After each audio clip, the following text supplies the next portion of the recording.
নমস্কার বন্ধুরা, আজকে যে ভিডিওটি করছি সেটি পুরোই একটু অন্যরকম ভিডিও। আজকে ভিডিওটি করছি আমার দরকার বলতে পারেন, এবং আমার সাথে সাথে অনেক মায়েদেরও দরকার হতে পারে। আপনারা আগে দেখে নিন, তারপরে আমি বলছি। এটি আমার মেয়ের পোলিও কার্ড। যারা যারা সরকারিতে টিকা দিয়েছেন তারা অবশ্যই হয়তো জানেন, তাদেরও এই কার্ডটি আছে। দেখুন, জন্মের সময়তে যে টিকা কোটা দেওয়া সে কোটা তো দিয়েছে হসপিটাল থেকে। তারপরে দেখুন, 1.5 মাসের যে টিকাটা ছিল সেই টিকাটাও কিন্তু সবকটা পেয়ে গেছে। রোটা 14, দেখুন রোটা 1 লেখা আছে ওখানে। রোটা 1টা কিন্তু সেই সময়তে পেয়ে গেছে। তারপরে 2.5 মাসে আসি। 2.5 মাসে দেখুন, 2.5 মাসে কিন্তু দুটো মানে যে ভ্যাকসিন ছিল সেটা দিয়ে দিয়েছে, কিন্তু রোটাটা ডিউ থেকে গেছে। সেই সময় বলল রোটাটা আসেনি, পরে আসলে আমাকে ফোন করবে। তারপরে কিন্তু রোটাটা আর আসেনি।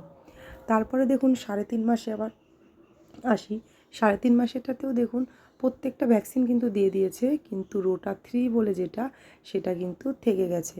ওটাও বলল ডিউ থাক, পরে যদি আসে আপনাকে ফোন করব। কিন্তু তারপরেও আমাকে ফোন করে জানানো হয়নি বা আসেনি। আমি খবর নিয়েছিলাম, বলল আসেনি। তাই মাননীয় মুখ্যমন্ত্রীর কাছে আমার আবেদন যে আপনি যদি এই রোটাটার ব্যবস্থা করে দেন তাহলে খুব উপকৃত হব। আমি কেন, আমার মতো অনেক মায়েরাই হবে, অনেক বাচ্চারাও হবে, যেটা রোটাটা ওরা সময় মতো খাওয়াতে পারবে।